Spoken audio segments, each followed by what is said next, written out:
Welcome back to the Huntech Pro podcast with me, Johan Smit, as your host. We want to give a huge shout out to our presenting sponsor today, My Trophy Room. Preserve your proudest moments with their app's seamless photo features, designed to display your hunting trophies like never before.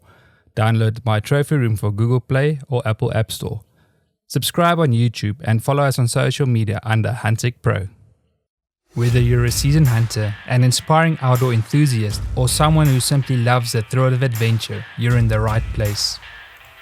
Join us as we bring you exciting stories from the wild, expert insights into hunting and shooting gear, and a front row seat to some of the most exhilarating hunts around the globe. So grab your favorite drink, settle in, and get ready to immerse yourself into the world of Huntech Pro, where every hunt has a story, and every story is worth sharing. Let's get started. Guys, I'm so excited to share this podcast episode with you today. Today, I have the privilege of speaking with Lyril Haneman. So I've met Lyril through the Facebook group Buckwild. And last year was the first year that she came over to South Africa to hunt with us. Lyril, it's so awesome to have you on today's podcast episode. Good morning, and it's awesome to be here. A little bit nervous, never did anything like this, but I'll just view it as one of our usual chats. You know, it was so awesome to spend all that time over social media talking about hunts and all that kind of stuff. And then the next moment you're in South Africa, we're hunting together. It was so amazing to share that trip with you. So with coming back to the Buckwild group, why did you start the group? What was the importance of it? And so we can let the viewers know why you started Buckwild. Sure. I had been hunting. I only started hunting when I was probably in my late 20s. It was very much a man's world. It was also very competitive. Even as a woman, I always felt that in the groups that I was in, the guys were trying to maybe compete against each other, and you feel a little bit intimidated. I had to do most of my learning on my own, and I wanted Buckwild to be a space where everybody could come together, feel comfortable, no judgment zone, women welcome, and everybody could just learn from each other, share our good fortune, share our mistakes and learn from them, and just share everybody's experience together on one platform. That's awesome. It, definitely the group you created is so that people can share the stuff you just mentioned. But you said you started hunting in your early 20s. Can you remember the first hunt you went on? Well, in fact, it was in my late 20s. And Late yes, 20s. yes, late 20s. I grew up in a family where we weren't exposed to hunting. Some of my uncles did, but I didn't know their hunts. But I got invited to go to a property, and they put me up in a tree stand. I had a gun that wasn't even mine. It was borrowed. I had some range time, but absolutely I can remember it like it was yesterday. Sitting there in the stand, at first I didn't even realize I had a doe coming in across the lower meadow. And I looked up and it's like, oh, this is when I'm supposed to get ready.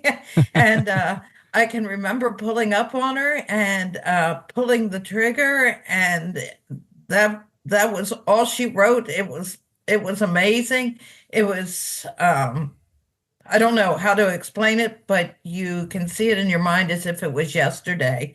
And to date, it's probably one of the biggest does I've ever harvested. But it was something I was expected to field dress her myself. And if you know me, I'm squeamish. And so I had to get through that, but I also love to cook. So I viewed it as a opportunity to put food on the table, and ever since then, I've been processing my own deer. I had a great respect for the animal. I couldn't imagine that in life this is where I was, because up until that point, it was totally removed from anything I'd ever done before. But being outdoors was just something I love to do, and being able to hunt outdoors and being able to provide food, that was just the ultimate. I can also remember like the first day that I harvested my first buck. But I mean, if people haven't went on their first hunting trip yet, it's hard to explain to them the feeling you get when you pull the trigger and you feel that that raw emotion when you lay your hands on the animal you've just harvested. You know you took the life, and you appreciate that moment because you know that's going to put food on your table. And I mean, that's a special part we get to share with people around us. Um, yeah, no, it's my friend. It's awesome that you had the chance to do that and to experience that hunt that early in your life. And from then, it's been a big passion on your life, and we can see that on all the posts on social media. But tell me, like, after that, did you go and buy your own gun, or how did your journey continue from there? I did. We have a really wonderful local sporting goods store here. And one time they were having an open house, and a gentleman was there from Remington. And I'll never forget it. He didn't treat me like I was a woman and, well, maybe you should have this type of gun or this type of gun.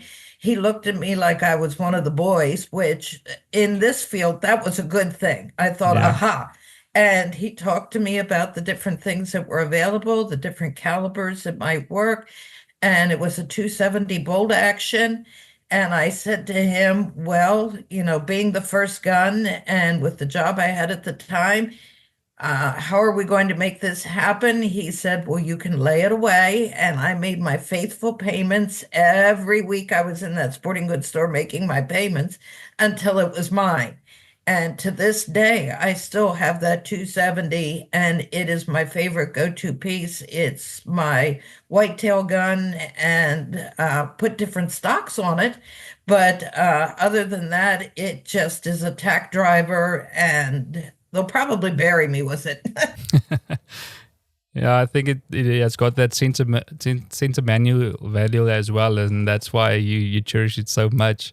But I know you in South Africa, you hunted obviously with a Raven crossbow. But how did your archery journey start?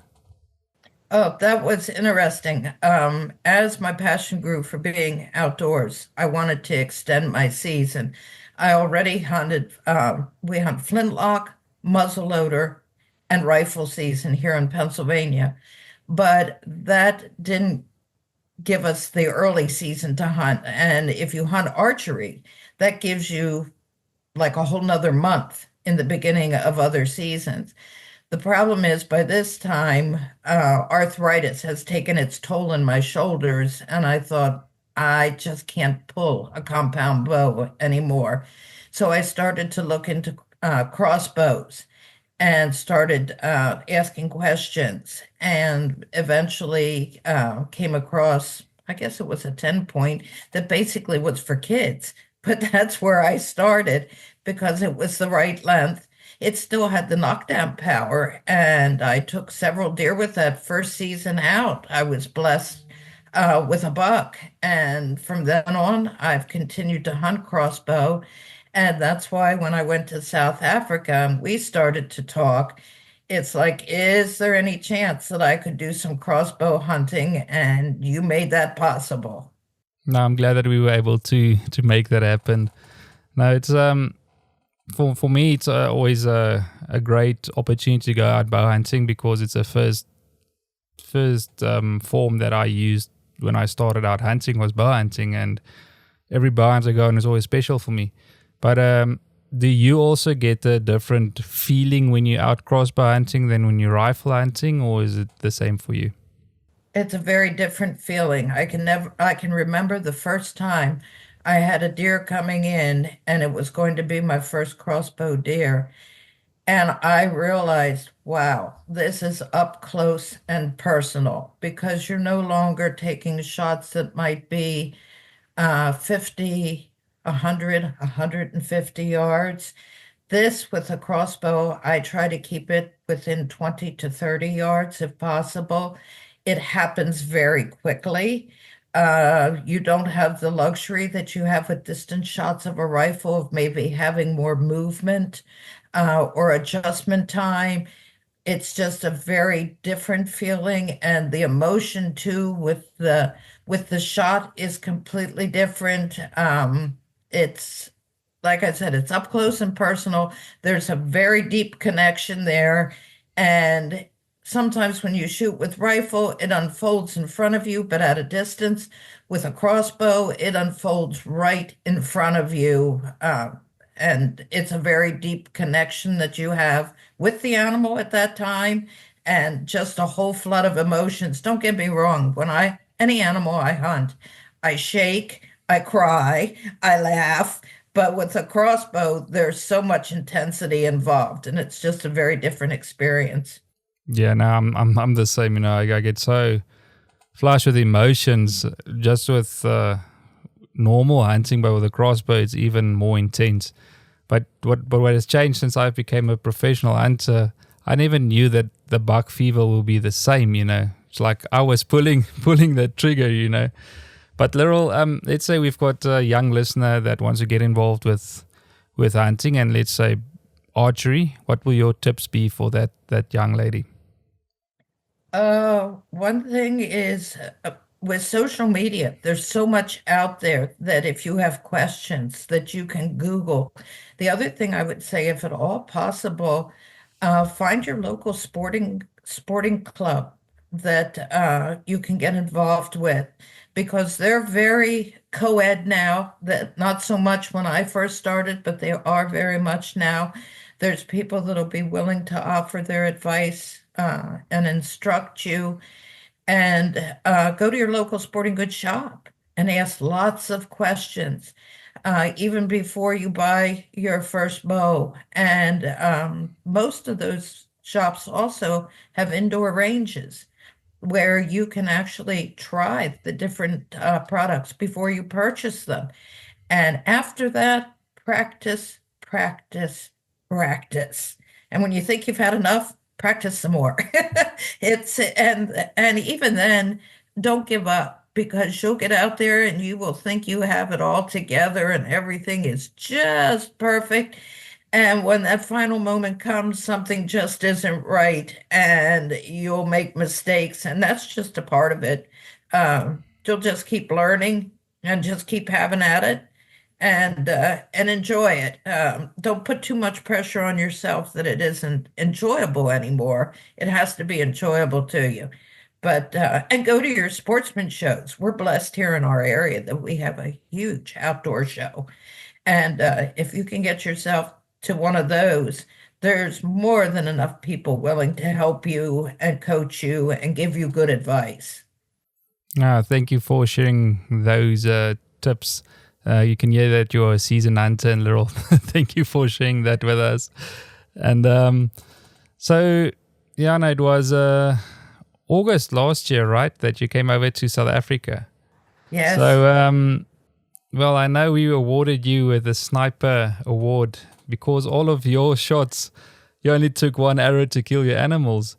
And I also know that Ed joined you on this trip. Can you take me like the preparation you guys went through before you came here to South Africa? How was the emotions? And is there any advice you guys can give to people that were plans to come and hunt you in South Africa? Sure. Number one, going to South Africa was kind of an overwhelming thought to us, but at the same time, we wanted to go and we wanted to be as prepared as possible. Ed is, even though he may seem like he's in the background, he takes care of all of our everything from rifle to bow. He's constantly tweaking things, cleaning, just everything. He's my techie guy, whether it's computers or hunting. He's my go-to guy. He's very methodical, very much into marksmanship, that sort of thing. So when we decided that we were going to South Africa, it was very important that we get a lot of range time in. He would take me up to the Sportsman's Club and Oh, I don't know how many times we'd be out there with the bow, just weekend after weekend after weekend shooting. The same thing with the rifle. We'd be out there at the distance range, just shooting and shooting. I wasn't sure if I, at that point, if I was going to shoot anything with rifle because the stalk hunt was something that I had never done before, and I wasn't sure how shooting sticks would come into play. We went out, got me a set of shooting sticks, and I was practicing off of that. Just it, but he was a big part of that. He always is the one. He would sit back and critique. Again, he's pretty low key, so I knew that he wasn't going to be looking at me and say, "Why did you do it wrong?" or what. He's very good at critiquing in a passive sort of way. But we spent as much range time as possible, and it was a lot of fun too. But I knew that to be prepared, I need to do as much as I could practice wise. Can never get enough practice in. It's funny you mentioned that because me and my father-in-law we were driving to check out another property this week, and I told him, Dad, you know what's funny? Even though I know I'm a good shot, if I don't shoot regularly, I feel like I'm not a good shot. So, That's um, exactly right. but I think that helps me to stay grounded and to know every time I do pick up the rifle that I have to focus on, you know, getting everything right and not pulling the trigger, squeezing the trigger to make sure I'm dead on the target before I take that shot. But yeah, I know it was awesome that we waited for you at the airport. We got you guys there. It was like what at 8 p.m. at night, 9 p.m. I can't remember, and then we drove straight. And we drove straight to the concession we were hunting at. Yeah, your time, I think we had had some flight delays, and I think it was more like 11 p.m. your time, if I'm not mistaken, because it was the wee hours of the morning till we got to the concession. So it was a very long day. But the fun part was from talking so much on social media and our phone calls and our Zoom calls, when we stepped off that plane, it was like we had known you forever, and that was really cool. Yeah, that's a great part of social media. The technology helps us to get to know each other a little bit more and better and stuff. So when we do meet each other, it's like we've been friends for a while. But I remember when you saw me at the airport, it's like, oh, you're so tall. Yes, yes, I had no idea when I saw Beulah, of course, who I recognized, and you're standing there, and I'm thinking, well, there's features that are familiar, but this man is larger than life. Oh, it was funny.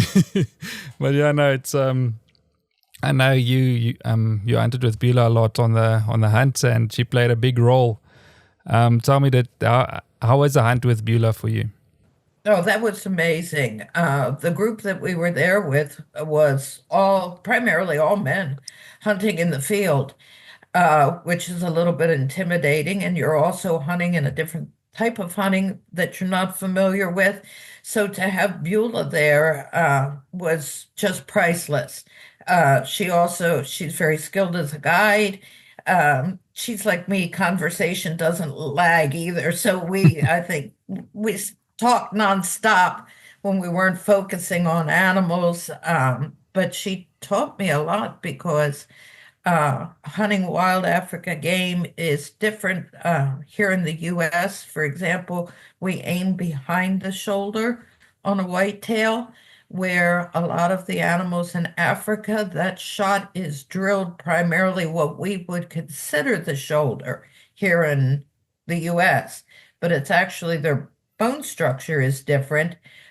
We have a wonderful game book that I have a picture of it sitting up on the wall in the blind that we were in, that every time a target animal was coming in, I was opening it and I was looking at it and looking at it and I was pointing to Beulah and she's like, this is the spot, this is the spot. And so we did a lot of that. She also taught me the importance of a level on a crossbow. I think I can be heard in some of the videos saying, keep the bubble in the middle, keep the bubble in the middle. And the one hunt of mine, boy, that was rough because we were losing light fast. That was on my Cape Eland cow. but just the different things that she taught me, and what to do, what not to do, and she was just invaluable on the hunt, and just her encouragement too. I can remember, as most people, I don't know, with me when I'm hunting, I'm so focused, and when that moment of truth comes, and you actually pull the trigger, whether it's on a rifle or a crossbow, you're focused, you're intent, and sometimes you don't see the rest. You see the rest of the picture as far as making sure there's nothing in the way behind your target, which is very important that you've got a clear shot. But as far as the rest of it and the memory, it's blurred out. And Beulah was spot on. She was there with the binoculars. She would be watching the shot. As soon as it hit, she would say either good shot, or more often than not, she'd say, it's down. And just to hear those words, because you don't see it, you're focused on that split little window that you're shooting through. You don't see the rest of it. And those words, it's down, were just priceless. And of course, then we cry and hug and laugh.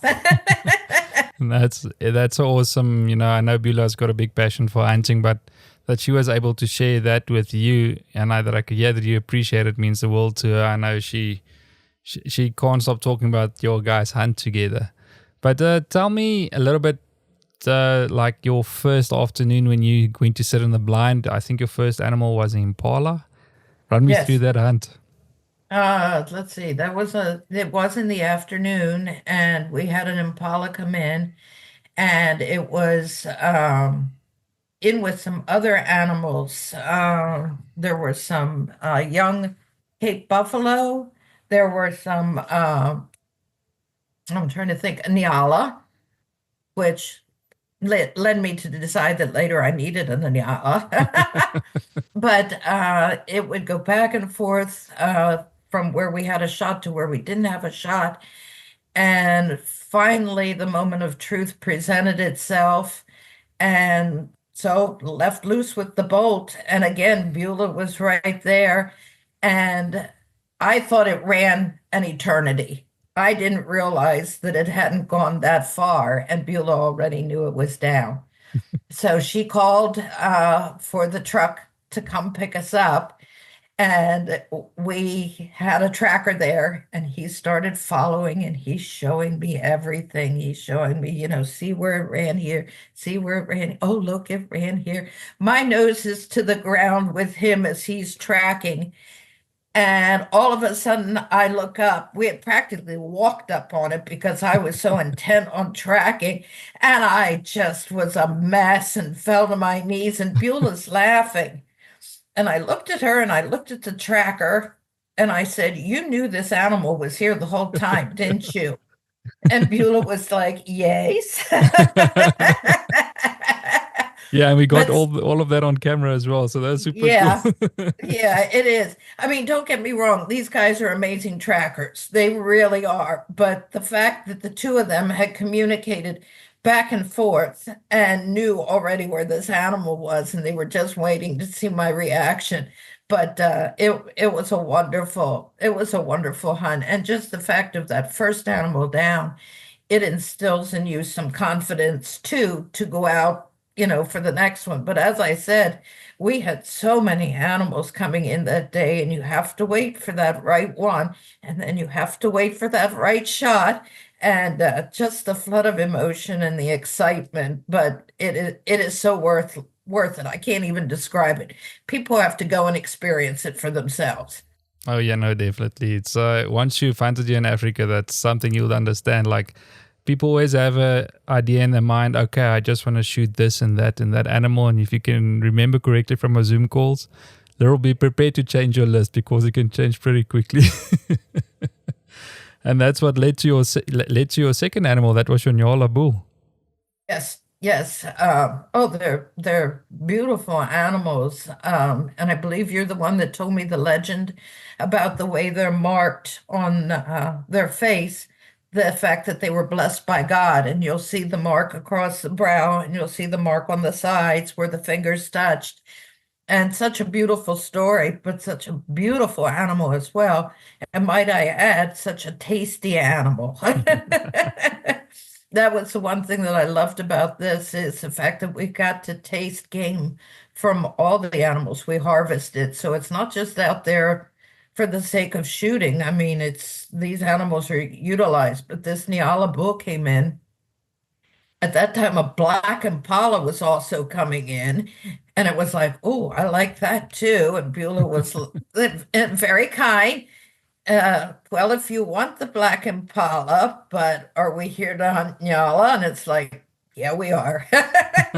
So stayed focused. And again, the same thing when the shot presented itself. And again, you see the dust kick up, and I can't explain how vast South Africa is and how the land opens up behind where you're hunting. And you think that these animals go and you'll never see them again. And you have that moment of truth where, was it a good shot? And Beulah's like, yes, yes, yes. And then he's down. And the same thing, the tracker came in and it wasn't really that far. None of the animals really. I was blessed to be shooting an excellent broadhead and using the Raven, and those two combinations were lethal. Yeah, and I must say I was very impressed with the broadheads you were using. The Thorn Crown is a exceptional broadhead. Our friends over there at Thorn Broadheads, guys, you must please go check them out and please support them after the storm that went through them. I know Andy and them will appreciate it a lot. But yeah, my friend, I mean, part of your big success, I mean, your all your shots were spot on. But if you were shooting with maybe I wouldn't say a different brand of broadhead, but that's what helped with the penetration and with the cuts, and that's what helps to bring these animals down quicker for us. Yes, absolutely. I mean, the thorn is just devastating. It's a fixed broadhead. I think fixed broadheads are the way to go on your game, especially where you're shooting. It makes a big difference. And after all, you want a shot that's you want an ethical kill, something that drops right away. And there was no doubt, like I said, when I saw how it penetrated on the Cape Eland, that's the one that really brought home that these broadheads are something. And combined with the Raven, I Yeah. mean, that was just knockdown power like I've never seen before. Like I said, yeah, we've shot a bunch of big animals with it. I was very impressed, like with one of my clients shooting a Watusi. That's like a very big ass cow, and to see that broadhead went straight through it, that was insane to see, you know. But there's one of the animals that you hunted, was your third animal, your blue wildebeest. That is one of the animals I saw with the most unique horns that you chose to harvest. So can you tell us about that? Yeah, my hunting, I don't know, people may say when you go to South Africa, you're looking for these massive trophy animals, and that's fine, but I needed something that speaks to me. And they started talking about a blue wildebeest and that it had very unique horns because they almost met in the middle. It almost was, I don't know if you want to say a heart, but it was kind of a very unique looking horns. Perhaps he wasn't genetically as high up as some people would like him, but to me, he was beautiful. And the morning we hunted him, so many animals kept coming in, and Beulah stayed on him because when you're in a blind, that window is so narrow and your view is limited. So sometimes she would step outside to see where he was, sometimes she was inside. That animal, I stayed on him for about 3 hours of Wow. just following him. A lot of times that was behind the scope, just staying on him when he might be at a good angle. There was one time an ostrich behind him. Another time there was golden. I mean, the one thing you don't want to do is punch through an animal to find out that you've wounded another animal behind him. Yeah. You've got to have a clear shot. And we just kept staying with him and staying with him and staying with him. And finally, he presented himself, and it's like, it's now or never. And again, the Thorn Broadhead did the job. and Beulah was talking to the gentleman coming in on the truck. And little did I know, but the bull was already laying dead back behind us. But they weren't letting me know. We went through the whole tracking process. And again, to say, you guys saw him, didn't you? And it's like, yeah, we practically drove over him on the way in.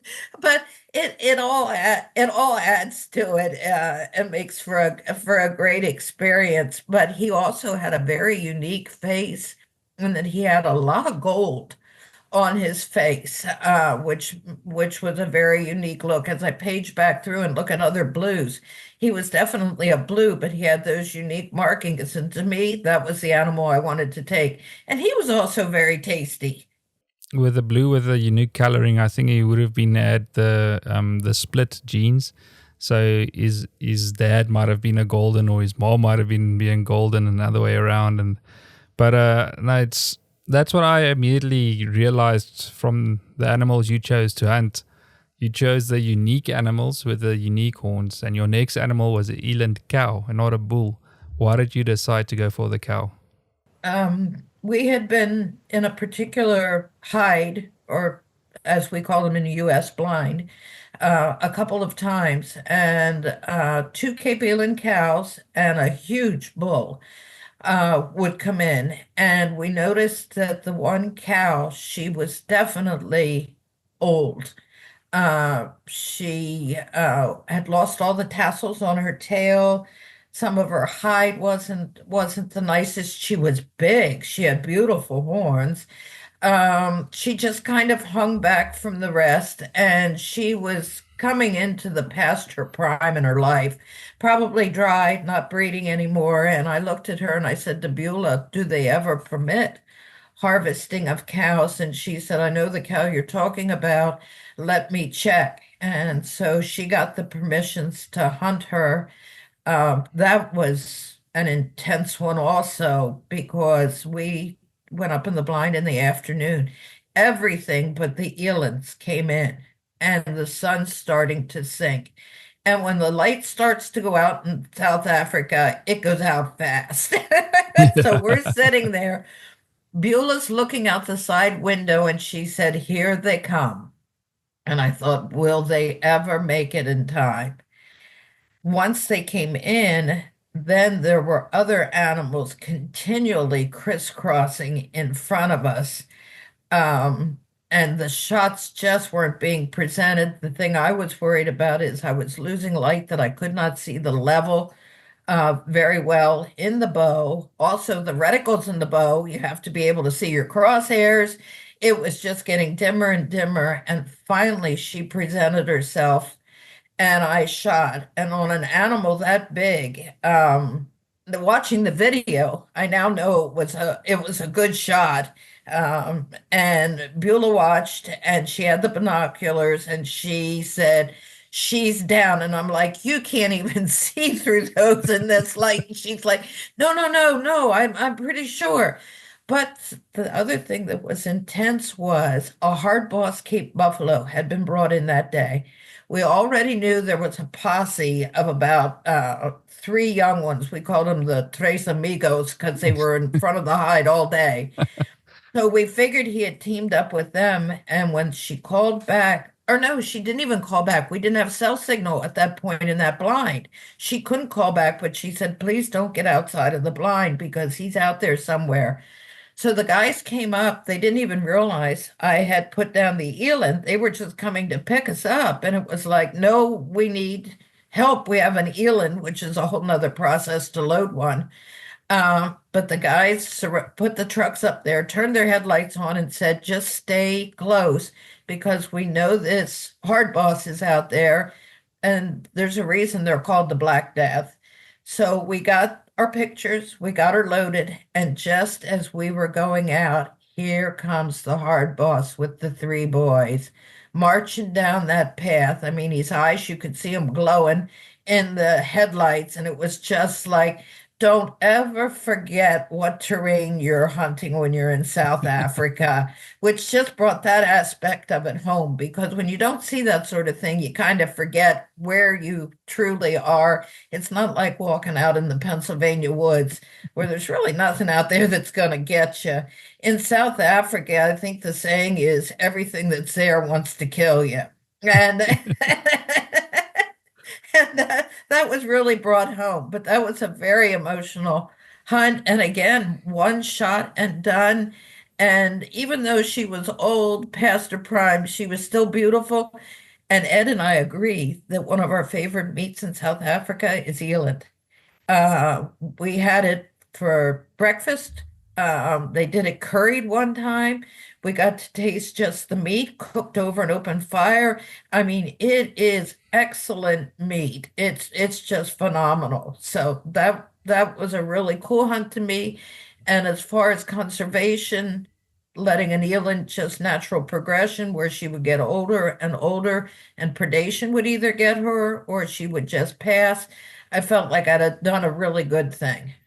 Yeah, no, Lyril, I must take my hat off for you for doing that, because that is why we value the conservation so much here in South Africa. And you could see that aspect of how important that part of you taking that old cow out of the herd would benefit the whole breeding program. So I must really take my hat off you for going and taking that decision to take her.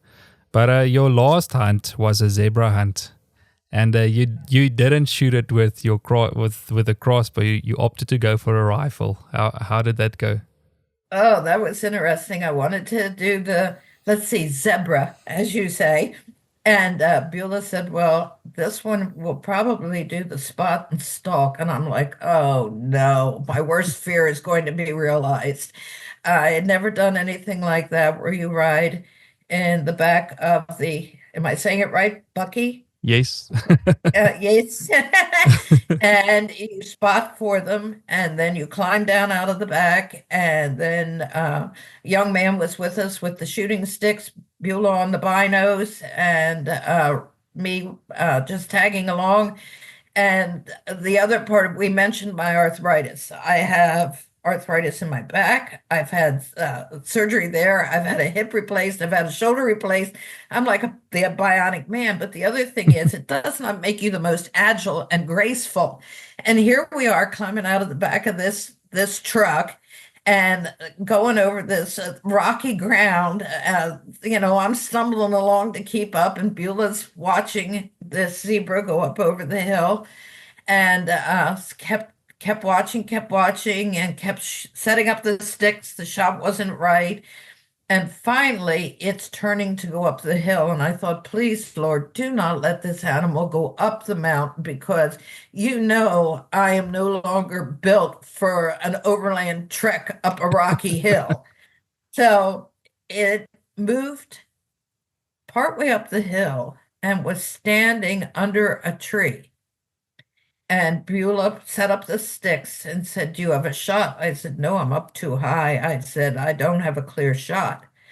She said, well, how about on the ground? I said, on the what? She said, on the ground. We're going to set you up. I said, okay.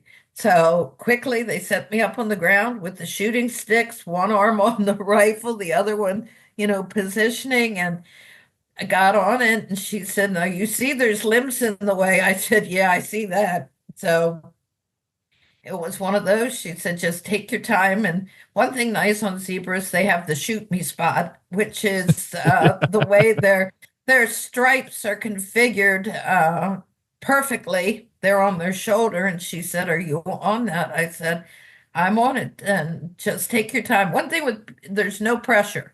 It's just when you're ready. Your guide gives you the go ahead, but you have to realize too that sometimes what your guide is seeing is not exactly what you're seeing. So they also trust you to know exactly where you are, and there's no pressure. It's always when you feel comfortable, which is important too. If things don't line up and you're not ready, then don't take the shot. So I finally got to the point, said my prayers, and I was on the shoot me spot and pulled the trigger. The zebra reared up on its hind legs, straight up in the air and straight down. And I was in shock. I said, Beulah. She said, yeah.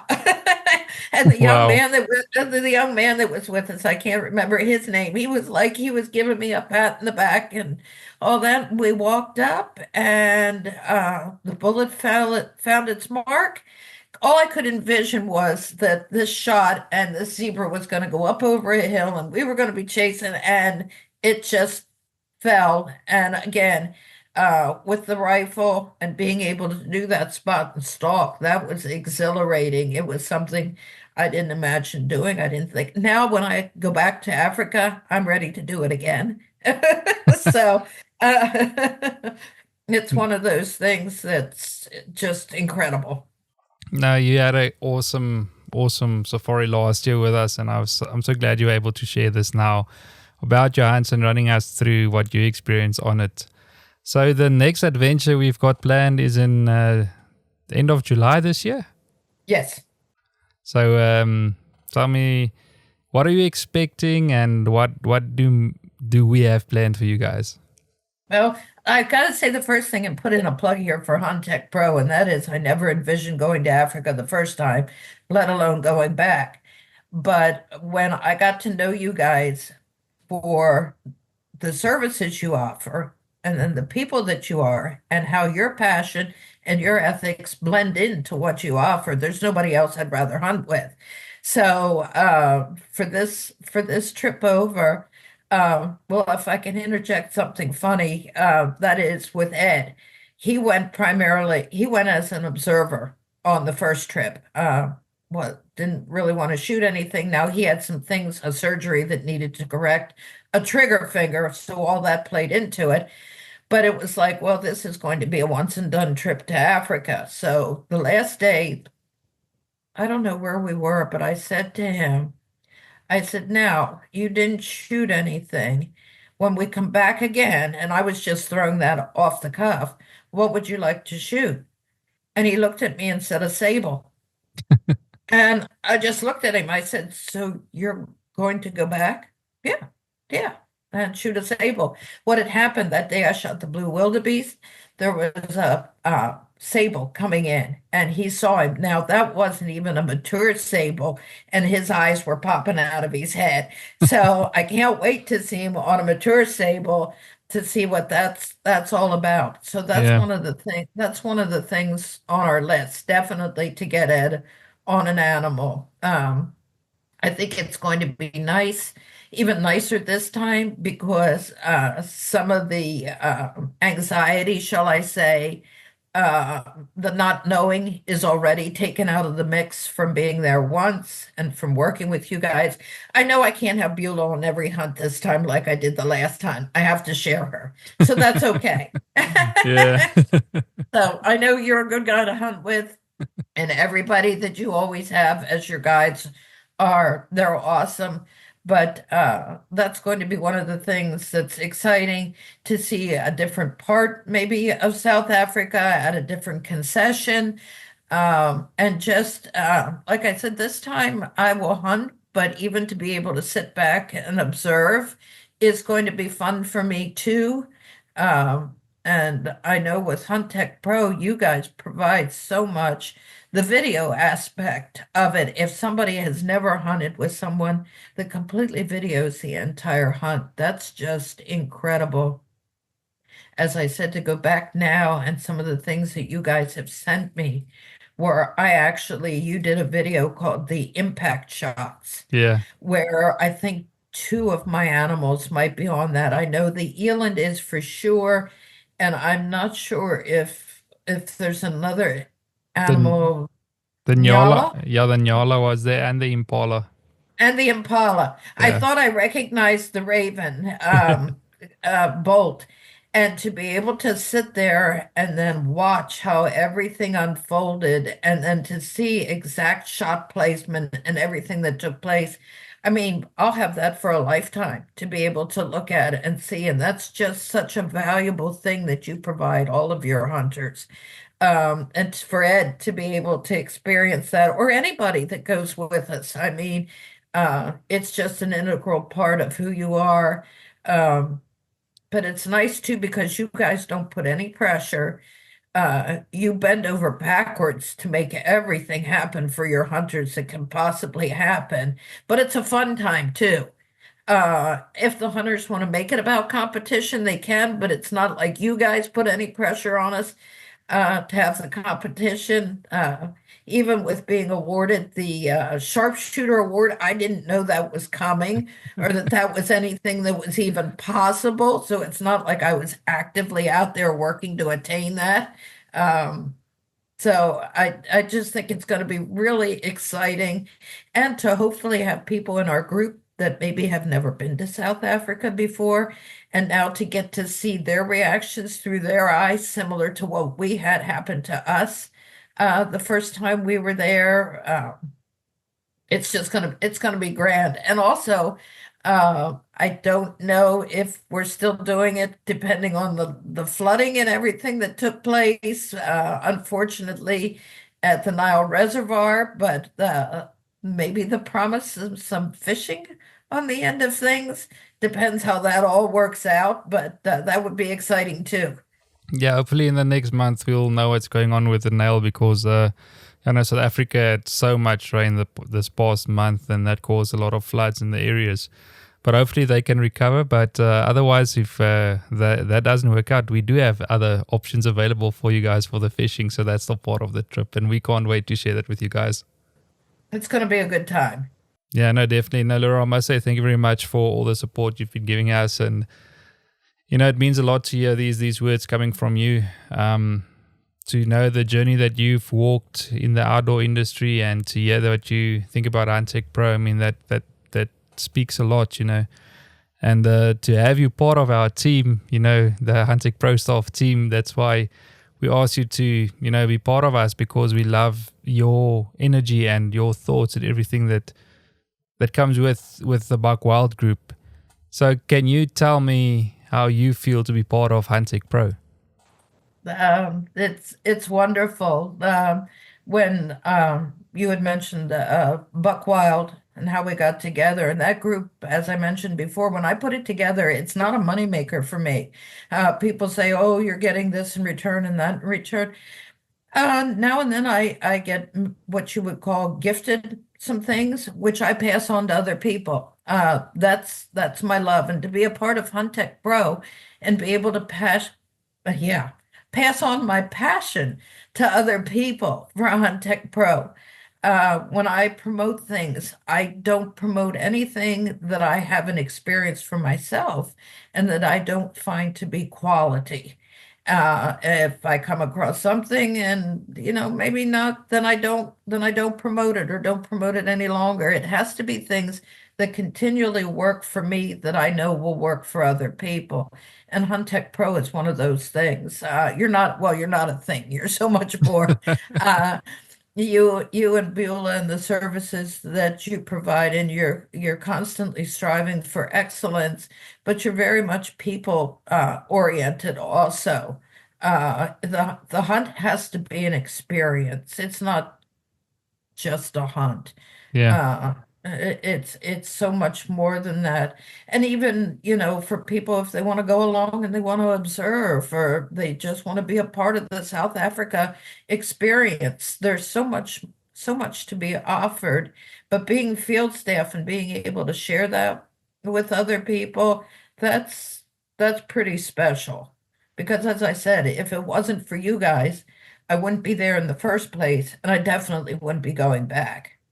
No, that's awesome to hear, Lyril. Thank you for for being there for us. It's we joke a lot and we say that you are my nanny though, but you know, really that means the world to me, because I always try to see the good in people, and sometimes I don't see all the stuff that's happening around us. And you've walked a journey in life, and you can see more dangers than I can. But that's why I appreciate you so much, and thank you for being part of Huntech Pro. Well, and that's what I like about Huntech Pro. You're not all caught up in drama, and there's so many places that people can choose to hunt.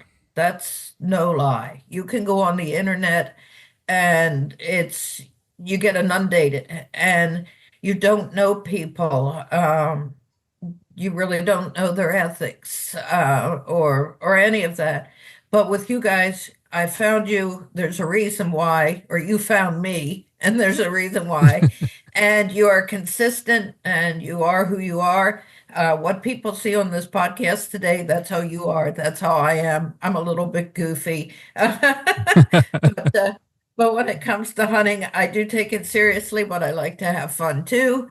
And that's what you guys are all about as well. So I know this sounds like an advertisement for Huntech Pro, but from where I'm coming from, it is because this is who I choose to be with, and who I choose to spend my time in South Africa with. When you choose to go to South Africa, it is a big decision. And there's a lot involved. There's a lot that has to fall into place, from the expense aspect of it to the time aspect of it. Being on a plane for 16 hours is no joke. Uh, so even that's unique. But in the end, it truly is all worth it. Yeah, no, it's we're also thankful to have you part of it, Lyril, and yeah, we are really looking forward to the bright future that we're gonna have together, and that's why you're part of it. You know, it's me and Beulah. We always just want to share this part of the world with the people, and we want them to go back home and remember the memories they created with us, and the way you've explained it. I'm glad that's the way you experienced it. You know, because it's about the journey, not the outcome. And that's how we started Huntech Pro back in the day. That was one of our slogans, is about your journey that you have. And, you know, sometimes in the hunting field, we don't always get the animals we are after. And that's okay, because that's part of the journey. We can look back on the memories we created on that trip and just appreciate that moment we got to share, and that we, you know, the camaraderie around the campfire. And that's why the journey is much more important for us than the outcome. I think that's important because when we started our conversation, you mentioned something about my journey. And to think that I started this by going along with somebody that used to hunt and sitting in a snowbank and falling asleep while they hunted. And I decided I needed to hunt too, to hunting with a borrowed gun, to hunting, climbing tree stands, to figuring out I need to learn how to teach myself how to use a climber. Learned a climber, the next progression to archery. Then all of a sudden, when Africa presents itself, I have no idea how to hunt from a hide or how to spot and stalk, how to do any of that. It's just been a continual progression, but it's been a really fun progression. And the journey with Huntech Pro is only the beginning of that progression. It's just going to I feel it's just going to get better and better. But people shouldn't ever be afraid and let the idea that I can't do this step in the way. You can. It takes time and it takes planning. And by the grace of God, things fall into place. And here we are today. Yeah, that's so awesome, you know. And I mean, in about 7 months again, we'll be seeing each other. So Indeed, we, indeed. we can't wait for another adventure with you and Ed and the people that's going to join on that trip. Yeah, it's hard to believe 7 months will be here before you know it. Yeah, my friend, thank you again for sharing your journey with us. It I think it will help a lot for new hunters to see what you went through to get where you get today, and to hear your story might inspire someone else. And that is exactly why I started with a podcast, is to share more stories out there so people can learn to know people more. And it's just great that we could share your story today with the people. Well, thank you for having me and letting me share it. If it inspires somebody, hey, that's what it's all about. And guys, thank you for joining the podcast today. If you would like to find out more about our other episodes, make sure to subscribe on the platform you are listening to. Thanks for joining us today again.